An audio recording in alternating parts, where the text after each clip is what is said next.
What is the best skill in Oblivion Remastered, and why is it Alchemy? Do you need healing potions that are more powerful than the strongest healing potions you can find in the game? Do you need poison that deals literally hundreds of points of damage with one hit? What about a stamina potion that essentially makes you have infinite stamina for 40 seconds straight? Or maybe you need a feather potion that gives you hundreds of points of extra carry weight and lasts for over 10 minutes. Well, if any of the things I just mentioned sounded intriguing to you, well don't worry, I'm going to explain why Alchemy is so overpowered in Oblivion Remastered. First things first, let's explain how to make your alchemy so overpowered. First off, if you're new to Oblivion, it's very similar to Skyrim in that you have an overall skill, alchemy, that can go from 0 to 100. We want to get our alchemy skill to 100 as quickly and efficiently as possible. Not only this, but in Oblivion, there are a couple extra ways you can amplify your alchemical skill and the strength of your potions and poisons that are unique to Oblivion and not Skyrim. First of all, you have 4 alchemical tools that are used to amplify the power of your potions and poisons. First is your mortar and pestle. This is your basic tool. This is what's going to allow you to do alchemy to begin with. Next, there is the alembic, and then the calcinator,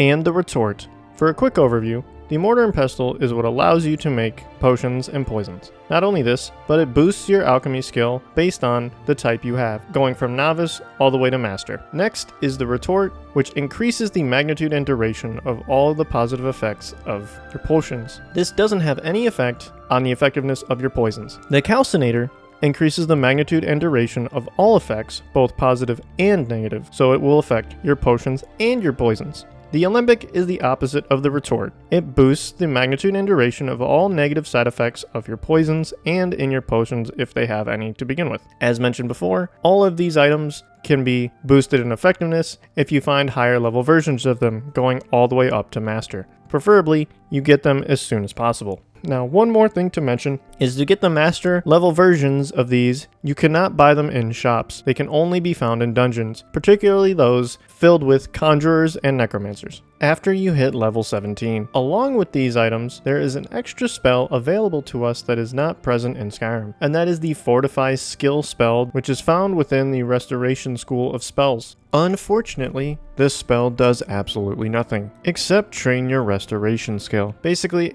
I've tested this numerous times, I've looked it up. Every time I use this spell, it does not increase the magnitude or the potency of my potions or my poisons. Unfortunately, it didn't work in the original, and it doesn't work here. Nothing we can do, so we move on. Okay, enough with the introductions about alchemy and what alchemy can be. How do we actually make alchemy as strong as we can get it? How do we power level alchemy? Well, there is one main strategy that I utilize that I will recommend here. I'm sure there are other ways, but this, in my opinion, is the more straightforward and, more importantly, self-sustaining system I could find to power level alchemy. So, how do we do it? First off, you're going to need a mortar and pestle. This, at the very least, is what you absolutely need to perform alchemy. Preferably, you get a novice mortar and pestle, a novice alembic, a novice retort, and a novice calcinator. But once again, those are just kind of extra, but we absolutely need a mortar and pestle. Now, if you go to basically any mages guild, they do have these just lying around pretty much everywhere, and you can steal them at pretty much any point. Again, you don't need to be part of the mages guild to walk into the mages guild buildings, so you can either buy it or get it. It shouldn't be too hard, and they should be readily available. Next, and this is the most important part, we are going to go to every inn/alchemical shop that we can find, and we are going to buy up every single ingredient that has the Restore Fatigue attribute applied to it. The best part about this leveling system is that 1, it's cheap, and 2, it's self-sustaining. We are going to be making these Restore Fatigue potions and then selling them back to the vendors. This is going to power level our alchemy, and it's also going to give us extra gold that we can use to invest in more powerful potions and ingredients and items, which is the biggest problem with leveling alchemy normally. Not only this, we are also going to be leveling mercantile as well, because we're going to be selling literally hundreds and hundreds and hundreds of potions. Also, if you're an assassin or you're a thief like me, this is also a great way to launder your money, because not only can you steal ingredients when you find them, once you know what they are, once they are turned into potions, they are not considered stolen anymore. So it's a win-win. Now, once again, at the beginning, you're not going to be making that much gold, but as I mentioned, making even 1 extra gold is very helpful, because it makes it self-sustaining, and you don't have to worry about running out of gold or running out of ingredients, because you can go to literally any city, any inn, any alchemical shop, the Mages Guild, and buy up every single thing that they have. So what do you do when you have all the ingredients? Well, if you go into the alchemical menu, which you do by clicking on any of the tools that I mentioned before, the mortar and pestle, the calcinator, alembic, all those things, you just click on it in your inventory, it's going to open up a menu for you, and then you're going to go onto the right side and scroll down all the way to where it says Restore Fatigue. You click on this option, it's going to give you all the ingredients that restore fatigue. At the beginning, you are going to have to use at least 2 ingredients. If you combine the 2 ingredients and they have the same effect, they will give you that potion that restores the specific attribute that it mentions. So in our case, again, restore fatigue. Now, once again, the ingredients that are mentioned are literally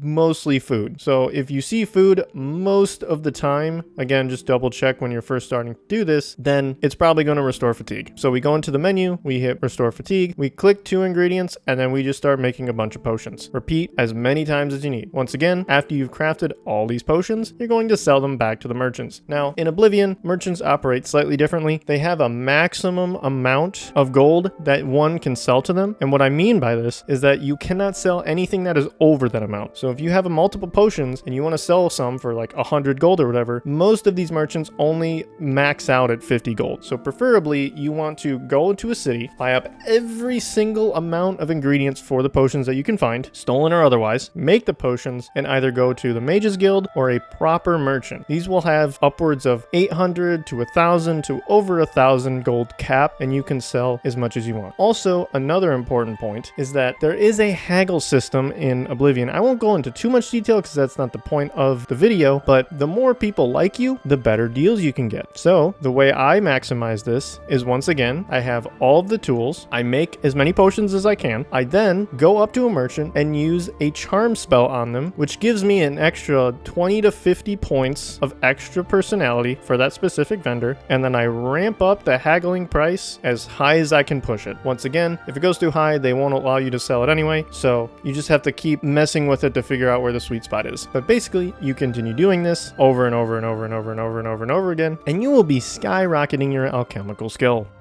Okay, so why do we really need the alchemical skill? So I'm going to mention, I think the primary usage for alchemy, outside of just extreme convenience after putting in the effort of leveling it, is going to be on the hardest difficulty. In master difficulty, if you're not playing a powerful mage, which even if you are, alchemy is still going to be incredibly useful to you, then the only way to really play, in my opinion, is to play with alchemy. Obviously, yes, you want to use as many resources available to you, and I think super strong enchantments are going to be useful as well, but I can tell you from personal experience, it is way easier to get most of the alchemical ingredients for making ourselves powerful than it is to constantly have to pay thousands upon thousands upon thousands of gold to either get soul gems to restore your enchants or to just farm up souls yourself. And if you're on master difficulty like me, trying to kill someone and trapping their soul takes a very long time if I'm doing it the traditional way. Literally 30 seconds to a minute for one enemy. Not only this, but potions are not the only thing you can make. You can make poisons. Similar to the way you make fatigue potions, you can make poisons with 1 or 2 ingredients. And these poisons, once you get to master alchemy, with one attribute can literally do over 100 points of damage with one hit. If it's not resisted, it will just flat out one-shot a lot of enemies after about 30 seconds or so. Not only that, but you can make even more powerful potions with multiple attributes that deal health damage, either through just straight health damage, fire damage, frost damage, drain health, multiple other things. You basically go from every single boss being a raid boss to one-shotting everything while just standing still, and I am not kidding. For my assassin run, this is basically 80% of what is getting me through the game to begin with. You don't have to do this, you don't have to play on the maximum difficulty, but as mentioned, it's going to help you in literally every avenue of the game. If you need health potions, you get those. If you need magic potions, you get those. If you want to fortify certain skills, you can get that. If you want to get spell reflect, you can do that. If you need poisons, you can make those, etc, etc, etc, etc. And not only that, if there is an enemy that is immune to poison, then what I can do is I can fortify my magicka, and with my master level illusion, I can permanently paralyze enemies for 20 seconds at a time, while regenning my entire magicka bar multiple times over and keeping them permastunned for basically a minute straight while I wail on them, because that's how long it's going to take for me to kill one enemy and master difficulty. So yes, in Oblivion Remastered, Alchemy is probably the single most powerful skill in the game, and I haven't even completely mastered it myself. There are still numerous things I can do to make my potions and poisons even stronger than they already are, but I just wanted to make this video for those who are going through it and have no idea what they're doing, or they've never played Oblivion before, or they don't understand the strength of alchemy, or whatever reason you may have. And one more point I will add is that the ingredients generally don't matter too much.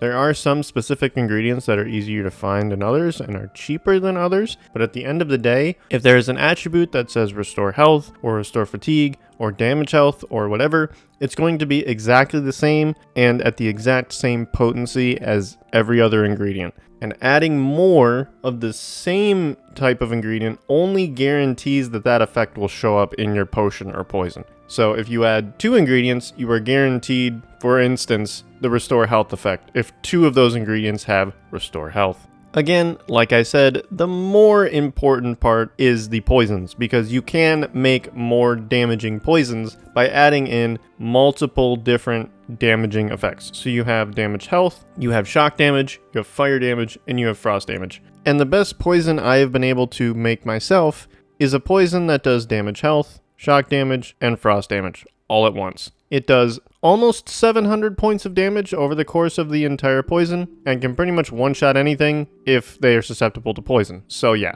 it's pretty crazy. Basically, we use ectoplasm, ogre's teeth, bone marrow from the Shivering Isles DLC, and frost salts. These ingredients combined will give you the 3 effects necessary, because once again, as mentioned, you need to have at least 2 ingredients, or the first ingredient that shows up if you're on Master Alchemy. So basically, once you hit Master Alchemy, the effect that will show in the potion or poison is going to be the first effect that shows up in the list, basically. If you want multiple effects, you need different ingredients that share the same effect. So at least 2.